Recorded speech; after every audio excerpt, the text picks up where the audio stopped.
This is Freedom Investor Radio, and I'm John Pearl. It hit me like a freight train when I realized there was a better way. When I discovered that I could take my future into my own hands. When I realized I could invest my way to freedom. This is what I'm working towards. In each episode of Freedom Investor Radio, we will explore the tactics and strategies used by the top real estate investors and entrepreneurs in the nation. We will learn how you can start investing your way to freedom and take control of your life. Thanks so much for tuning in.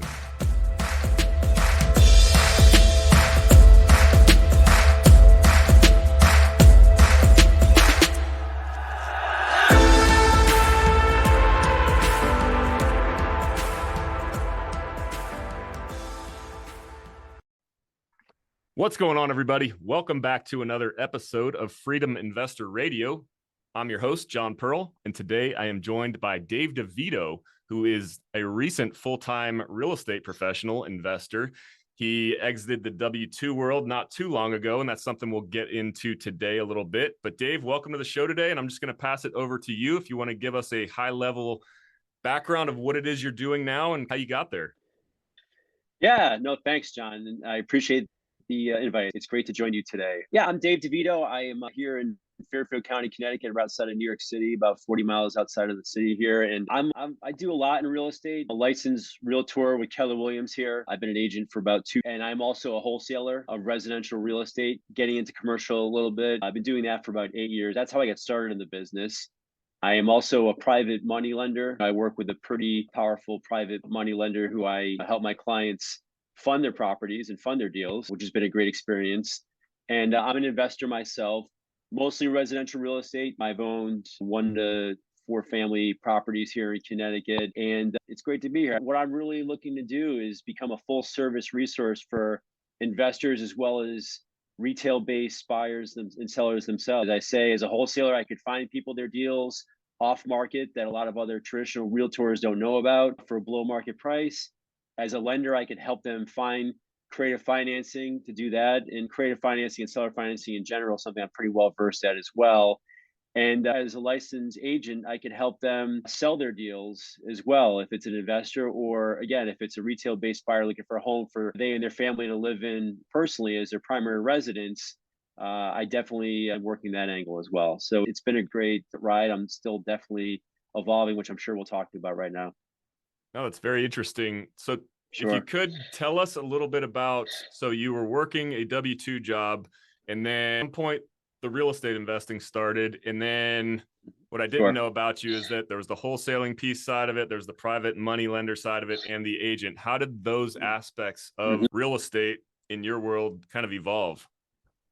No, it's a great question. I've always been passionate about real estate. And one of my biggest regrets is that I waited way too long to get into it. Maybe 25 years ago, I still remember having conversations with some of my recent college, this is when I graduated college, and talked about basically at the time, they called it a real estate investment club or whatever you want to call it. That term's not used as much anymore.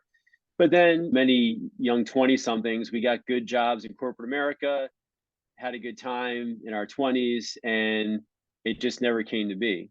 But I always had it top of mind. And fast forward to 8 years ago or so, I got one of those postcards from one of those coaching companies, Tarek El Moussa. He's a flip or flop HGTV star. He's got an extensive coaching business. And he had one of those typical free seminars, come spend time at the local Hilton in the ballroom for half a day and learn about real estate. And my wife, who is my best supporter, who I owe everything to, she basically said then, "Hey Dave, you've been talking about real estate for a while, you got to go to this." And so she kicked me out the door one Saturday morning. I spent about 4 or 5 hours in that seminar, and that's when I learned what wholesaling was. I had no clue what wholesaling was, never heard of it before, and didn't buy the program. They gave us enough to be dangerous to figure it out, and then I just went in my own diligence and just dove right in, self-educated. I have invested in some other coaches and got going, and within a couple months, I did my first wholesale deal, made a little bit of money, and then I also dove into, bought my first multifamily as well, which was a great experience and a terrible experience at the same time.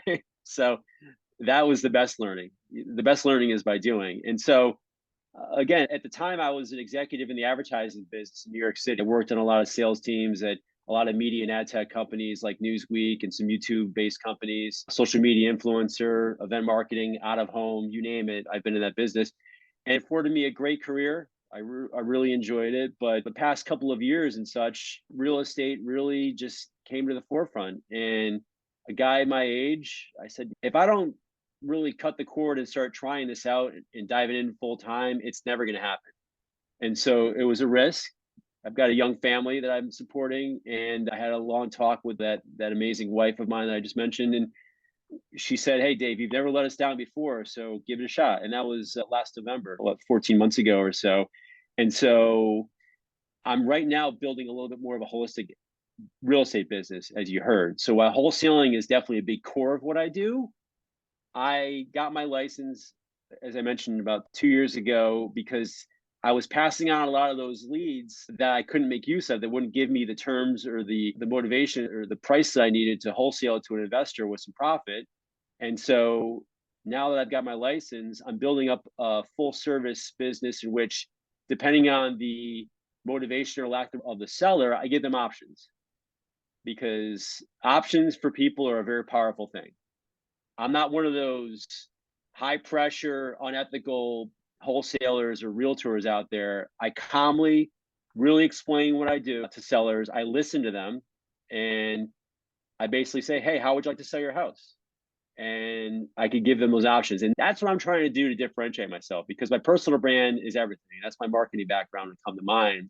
There's way too many professionals, both wholesalers as well as realtors out there. So you've got to be different. So what I'm working hard on, what I spent a lot of time on over the past year, is trying to combine the two, because historically and traditionally, realtors and wholesalers don't always get along.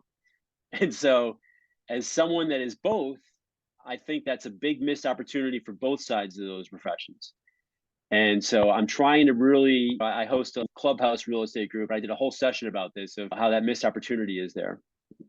And so I'm right now building out a team and infrastructure. On one side of the house is I aspire to build a team of realtors that I'll manage, and then an infrastructure to really help scale my wholesaling side of the house to really scale aggressively. And last but not least, the private money end is something that I started doing about 3 years ago, because it's another way of earning income. I'm a big believer in multi streams of income.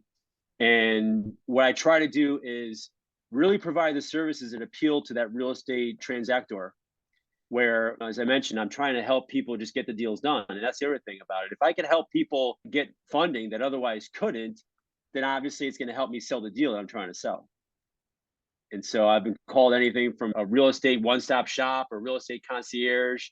That's where I'm trying to aspire to build, and in my primary business. But I also try to partner as well with all aspects of the gamut, property managers and everything like that, to really have that relationship where we collaborate. Collaboration is a word that I use a lot.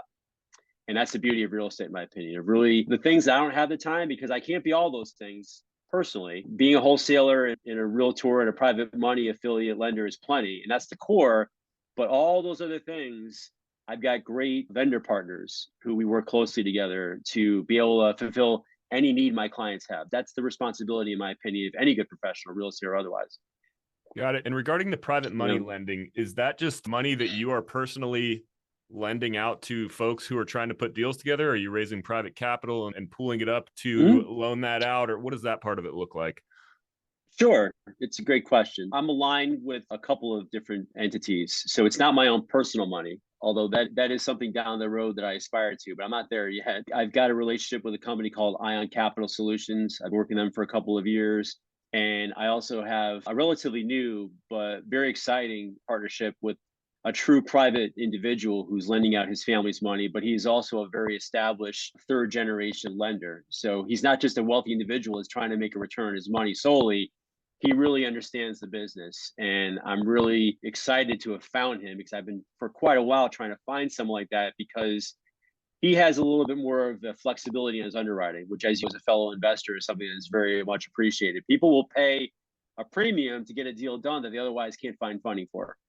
And so that's why I'm really excited to have this new partnership to, again, just diversify and bring as many opportunities to my clients as I can. Excellent. Let's talk a little bit about becoming an agent, getting your license while working your W-2 job. What was that process like? I've been actually thinking Mhm. about doing something like that myself. What was the process like, and how was it beneficial for what you're doing on the investing side? Sure. No, it's a great question. It's a common question that a lot of wholesalers, a lot of investors ask all the time in terms, should I get my license? And to answer the first part of your question, so for years I wanted to get licensed, but while living in Connecticut, I worked in New York City, so I commuted about an hour and a half each way every day. And at the time, pre-COVID, they didn't offer virtual classes. And so for as terrible that COVID was in a lot of ways, it's been a blessing in many others. And so when we were all forced to work from home, that 3 hours a day on a train went away.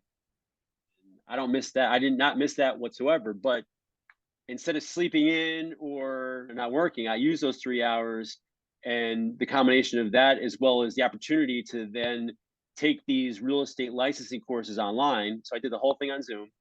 Took me about 5 weeks of classes. I accelerated it and passed the school's test, took the state test, which is required, and passed that. And then I joined Keller Williams, which is a great organization. One of the reasons why I joined Keller is because they're very entrepreneurial as well. Keller is as much of an entrepreneurial brokerage as they are a real estate brokerage. And that's a big appeal to me. And to answer the second part of what you're mentioning, I really think that having your license, whether you intend to do the actual day to day of being a realtor, is a bunch of things. The knowledge, those classes were very beneficial in that regard. I think the credibility, as I mentioned earlier, my brand is important to me. And for people to know that I've got a license in something, I think that just adds you that credibility justifiably. And then also the ability to give those options. Yeah, I was restricted because I couldn't really list properties without a license, obviously. You can sell real estate without a license as a wholesaler perspective off market, but if you can't really find the deal, I still now have the opportunity to list on the retail side of things on the MLS, work with these individuals that are looking for a retail based transaction in that regard. And then the other thing is the networking. As you and I met through a networking exercise on LinkedIn a few months ago, I think that joining a big brokerage and being part of a realtor fraternity, if you will, is a great way to just network with other individuals. I'm a very collaborative professional. I work with other agents. I strive to build relationships with other agents and work together. That's fascinating. I hadn't thought about it Yeah. from the networking standpoint. Very interesting. One thing I love talking to folks about who've recently exited the W-2 world is time management, because while you're working W-2 and investing, you're working on one thing that you're required to work, that's your primary source of income at the time. You got to give that attention. Yep. And then you're also building something up on the side. And so what are some strategies that were the most beneficial for you as far as staying on track and keeping everything organized and prioritizing? Yeah, it's a great question. So you're referring to when I was doing it part time and still working the W-2? Is Yeah. that what you're asking me Mm-hmm. about? It wasn't easy. Sleep was a premium, which was tough, especially with that long commute that I mentioned. But it was a lot of nights and weekends. I was very respectful of my responsibilities at my W-2 job. A lot of individuals just take the W-2 paycheck and don't work the job. I would never do that. I worked just as hard for my employer at the time as anything else, but it was early mornings, late evenings, weekends, and lunch breaks.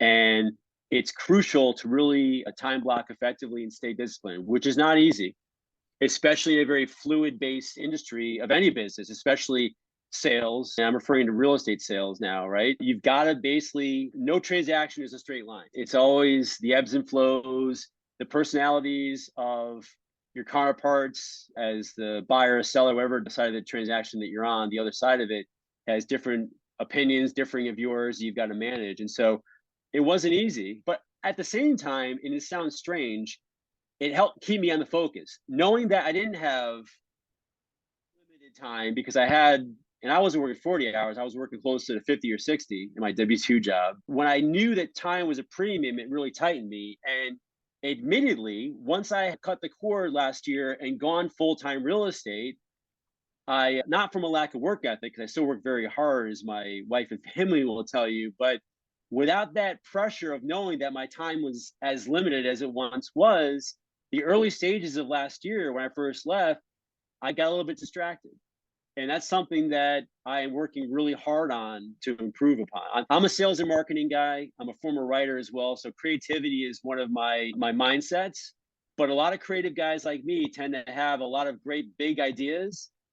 I'm really working hard with my coach to drill down and get the operational aspects of things. And I've made more strides in the past 10 days than I have probably in the first 11 and a half months in that regard. So it's something that I advise anyone to really think about. And I think I'm a relatively disciplined guy, but at the same time, you're like a kid in a candy store as an entrepreneur. And I call myself more of an entrepreneur as I do a real estate professional. But I'm really doing a better job now of getting systems, automations in place, leverage. Right now, I'm still a solopreneur, but I'm working to build out what I could operationally afford in terms of whether it be an admin or virtual assistants. I have a partner, a good friend who is interested in learning wholesaling. So he and I are starting a new venture temporarily together. But it's great. It's been great, but I've learned a lot about myself in general over this past year, and I'm applying those learnings about myself right now in this new year to really get where I want to be in 2023. Yes, isn't it interesting how when you have all the time that you need to work on whatever it is that you're doing, it's so much harder to put your foot on the gas. I can totally relate. My time is very Mm-hmm. limited with my young family, and I Mm-hmm. can only squeeze in an hour or two here and there. And I'm so much more productive when I know that I don't have the time versus if I travel to an event and I'm off on my own for 3 or 4 days and I tell myself get all these things done. It's just so much harder to get yourself to do it. So yeah, it's very interesting. So what do you think Mm-hmm. about, you mentioned you're getting your systems and automations in line, and that's something I notice myself having worked for somebody else, working in somebody else's system. What's the process been like going from in that W-2 world to now you are the business owner and you are creating these systems? You mentioned coaches a few times. Mm-hmm. What's the process been like with that? Yeah, my coach has been a godsend. And what I'm doing is I'm focusing on, I've got, as I mentioned, more experience as a wholesaler than a realtor, even though I've done hundreds of transactions buying and selling properties off market. And so I'm really focusing on sharpening up my realtor aspect of my business. And so I've got a tremendous coach through Tom Ferry Coaching, which is the number one realtor coach in the country right now. So he's been a great accountability coach, and I've shared with him my overall business plan. And Tom Ferry, similar to Keller, really encourages you to really go big, which is my mindset and whatnot, and just trying to get smaller. I, like most people, think I'm pretty good at getting a lot of stuff done, but everyone's got their limits. And I'm really right now identifying my big chunks and not moving on to the next thing until you get the first thing done. And it's all foundational. As a sales and marketing guy with 25 plus years experience in sales and marketing, I've got a lot of experience talking to people. I've got a lot of experience dissecting deals, negotiating deals, and whatnot. But as my coach says, Dave, turn off your email, turn off your phone, and that time block. I've renewed my time blocks. I'm spending 3 hours a day on operational aspects of it. And right now, it's just getting my database and my personal database really cleaned up, tagged, automated, and it's unique because my tagging, which is going to be important, is who are the investors that, as I put my wholesaling hat on, how am I going to address them with my marketing to them? And then at the same time, keeping in mind that I've got the capacity, the knowledge, and the wherewithal to help those residential folks that aren't investors who are looking just for a nice home for their family to live in personally.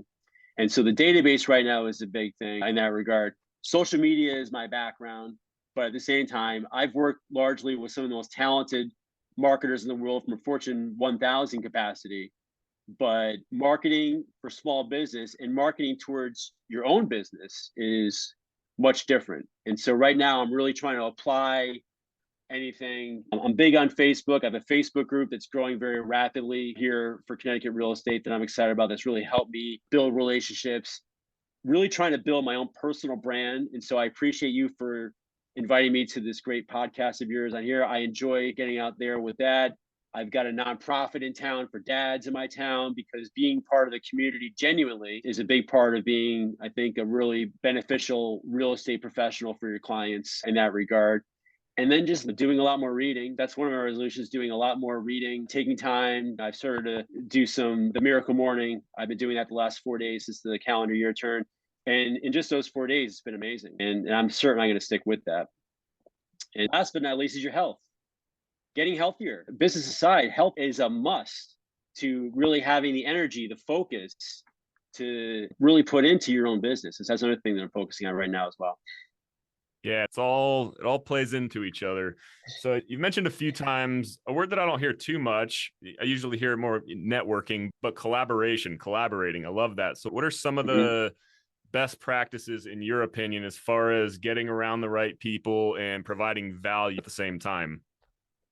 Of course, that's a great question. And like any partnership, you always want to find people that have a skill set or a service that is not something you personally have. And so that's one of the things. And secondarily, more of a 1A, you've got to find people that need what you could deliver. Because one of the things that I really, and a mentor and a former boss of mine back in the day when I was a young guy in the sales business and advertising, he said, Dave, you know what? It's not all about take. It's got to be a two-way street. And that's important because I see way too many professionals in many different industries that are all about them. They have great calls and they learn a lot and they come with opportunity and they just take it and they move on. I make sure that in every conversation I have, at some point in the conversation, oftentimes at the end, I say, hey, how could I help you? What could I do for you? And that spurns on more of a conversation in that regard. And then the other thing is similarly, you can't be greedy. So many people are always trying to find a way to take down every penny all for themselves or for every aspect of a deal all for themselves. Well, if you're tapping into someone else's value, you've got to make sure you're being fair to them. And I'm talking through a potential collaboration or partnership, if you will. And we're really making sure because I want to make sure that the person who agrees to partner with is transparent in their expectations of me. And so I can make sure I can handle it. And if I can't, I'm honest. Those are a couple of the key things, in my opinion, about collaboration. And if you could master that and have good value and good integrity and be content with that and work really hard for each other and to deliver, there's unlimited potential in business if you have that mindset. But again, it's unfortunately not the majority. Excellent. So what Yeah. do you, being that you're somebody who's in full-time real estate investing, what are you Mhm. seeing? There's a lot of funny stuff going on in the market right now, a lot of Mhm. fear. What are you seeing on your Mhm. end? I know it can be market by market, but overall the interest rates are Mhm. still going up. People are Mhm. scared. What are you seeing? Sure. Now, as a guy that's probably a little bit more residential side of things, both as a realtor as well as an investor and the types of clients, both in landlords as well as rehabbers that I work with, I think I'm excited about this market for a variety of reasons. First and foremost, I think it's going to cut the fat where a lot of people that really were just order takers, as I say, over the past couple of years as realtors that were just getting 30 offers on their listings in a half a day above asking. Now they got to work a little bit. You've got to be creative. You've got to differentiate. You've got to bring and add that value to your clients in that capacity. And that's really part of it. I think that the rate situation is one in which I'm trying to do a lot of education. A lot of my day, John, is being a psychiatrist, if you will, and trying to just truly consult, which any good professional needs to be, regardless of market. But we're in that stage where a lot of the sellers don't want to let go of how it was, at least in my market here in Connecticut, of 9, 10 months ago, where they had those unbelievable offers, no problem. They still want to have those same expectations, which are not the same anymore. And then the flip side, I've got my buyer clients who are saying, like, oh, the rates are going up. And so the sellers don't have the leverage anymore. I should be able to list or make offers 25% below list price. And it's not that case either. So trying to bridge the gap of those two, because the reason why I'm excited about this market as well is because it's more of a stabilization. It's not a crash. I get discouraged when I hear people use that term. I think it's a way where both sides are hopefully getting close to the middle to get a deal done in that capacity. In terms of an investor perspective, in this market and in many others, the eviction moratoriums, which have gotten a lot of press for landlords, from governments, I have a lot of empathy for these mom and pop landlords because one of the worst narratives, which really gets at me, is that all landlords, all investors are these fat cat millionaires and billionaires. That's not always the case. It's just a way for these mom and pops, as I call them, to just support their family. They're just regular working blue collar people that are choosing that as a way to hopefully add a little more income.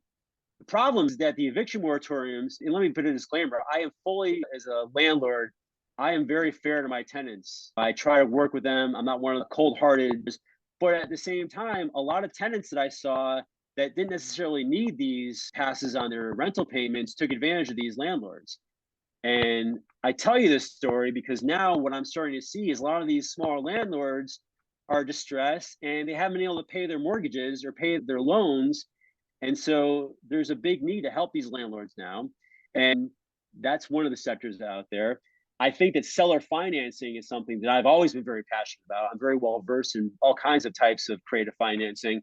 I try to educate a lot of my residential type buyers and sellers about that because that's a great example of how I'm trying to use my creative real estate knowledge that I largely learned as a wholesaler and an investor. A lot of terms that many wholesalers know. I'm trying to take that knowledge, and when I'm having my conversations with those said retail-based clients or client prospects of mine, I say, listen, I can get you around those 7, 8+% interest rates if you have the mindset and the wherewithal to do that. And I'm trying to really educate the sellers on how there's a benefit to them because they can get a premium on their sales price if they offer terms and then at the same time trying to tell my buyers that they could get a deal done where they might not be able to pass underwriting from a traditional institutional lender because as a lot of people coin the phrase, you date the rate but you marry the basis, right? Once you buy that property, you're an investor and a property owner, you can't refinance the purchase price. Once you close, that's done. However, you always have the ability to refinance your loan. And so I'm trying to make that point to both sides of my clients, sellers and buyers, to take advantage of that in that regard, because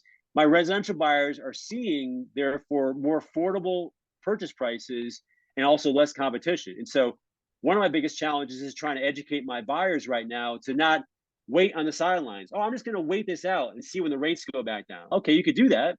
And I do think rates are going to go down at some point in the relatively near or medium future.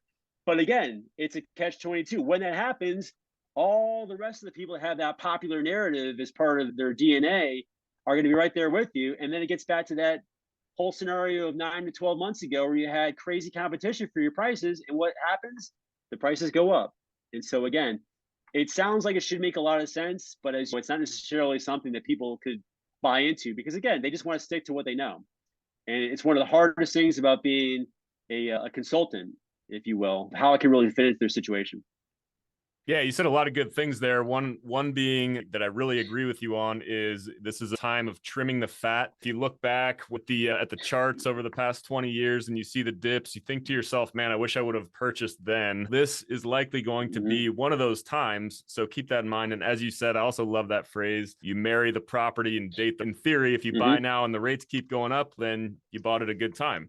And if the rates go back down, then you can refi. I think the important thing to do is to get around folks like yourself and educate, learn what's going on, learn what the best practices are, and take advice from the people who know what they're talking about. Excellent. All right, let's. I'm the best investor of all time, right? Sorry to interrupt. The best investor of all time, Warren Buffett. What's one of his favorite famous quotes? Be fearful of people that are greedy and be greedy when people are fearful. There's a lot of fear in the market. Greed is a dirty word, but I call it more take advantage of opportunity. There's a lot of people that are really fearful of what they're going through right now. If you're smart, and again, if you work a little bit harder to educate yourself and really see behind what the media and what the narrative is, there's tremendous opportunity right now for a lot of people. Right. Yeah. Before I got time for one last question before I get to the question I ask all of my guests. So you touched on it a little bit earlier. What's something about real estate investing you wish you would have learned sooner? So you mentioned you wish you would have gotten started sooner, but for somebody else who may be just getting their feet wet, what's something you would tell those folks? Yeah, no, it's a great question. What I would have loved to know sooner is that you don't need a lot of money to get started in real estate and wholesaling. That's one of the reasons why wholesaling is a very common point of entry for a lot of new investors. It's easier if you got money for marketing to hire a staff and all that, but you don't need to. I didn't spend a penny on marketing to get my first wholesale deal done. And so had I known that, I probably would have organized that a little bit better. That's probably the first thing. And in terms of your second question, I apologize. What's the second question again? No, I just wrapped it all into one. You pretty much answered it. Earlier, you were talking about you wish you would have gotten started sooner, but yeah, now you answered the question, and I couldn't agree more that. And as I'm in this space longer, I meet so many young folks who are in their early 20s who are just out there, don't have money when you're at that age, but they're providing value in other ways. You get out and you build your network, and These guys they're getting in the game. They're getting little pieces of equity here and there just for doing the work that nobody else wants to do. And the major benefit of that is that they're learning a skill that's going to be extremely valuable over the rest of their lives. So yeah, it's really good stuff. Absolutely.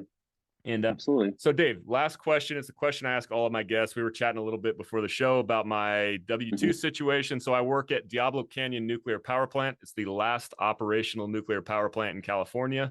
And recently the decision was made that they're going to shut down at some point in the next few years. So my mission is to replace my income from the plant with income from real estate. So what is your one piece of advice, being that you're somebody who has recently exited the W-2 world? One piece of advice, folks who are looking to build up a life, exit the W-2 world, become a full-time investor or entrepreneur. I think you've got to really do a couple things. One, as a family guy, which I know you are like myself, is insurance is one of the biggest questions. That's a whole other podcast I won't get into, but I spent the first 6 weeks trying to find health insurance for my family, which I did. But secondly, it's just having a plan, building on a business plan. And if you've got a couple years notice, that's time to get that done and find out what that plan is and what's really going to be something you're passionate about.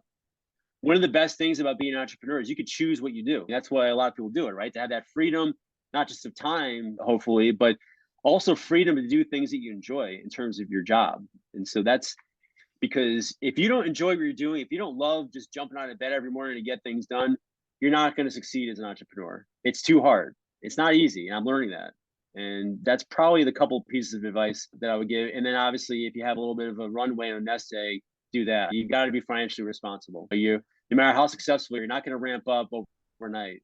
And so ideally, you want to have some kind of either a runway or at least start your partnerships and your infrastructure before you make that 100% cut of the cord, if you will. Excellent stuff. Dave, where can people reach you if they want to get in touch or learn more about you? Yeah, a lot of different ways. I'm big on Facebook. So, Dave DeVito, Realtor on Facebook. My website for my Realtor business is davedevitorealestate.com. I'm all over social media, same thing. My name on Twitter, TikTok, LinkedIn, all over the place.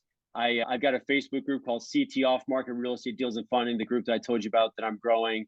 And any aspiring real estate investors out there, I also have a clubhouse group that I co-moderate every Saturday morning at 8 a.m. Eastern and every Sunday morning at 9:30 Eastern called Creative Burst Strategies.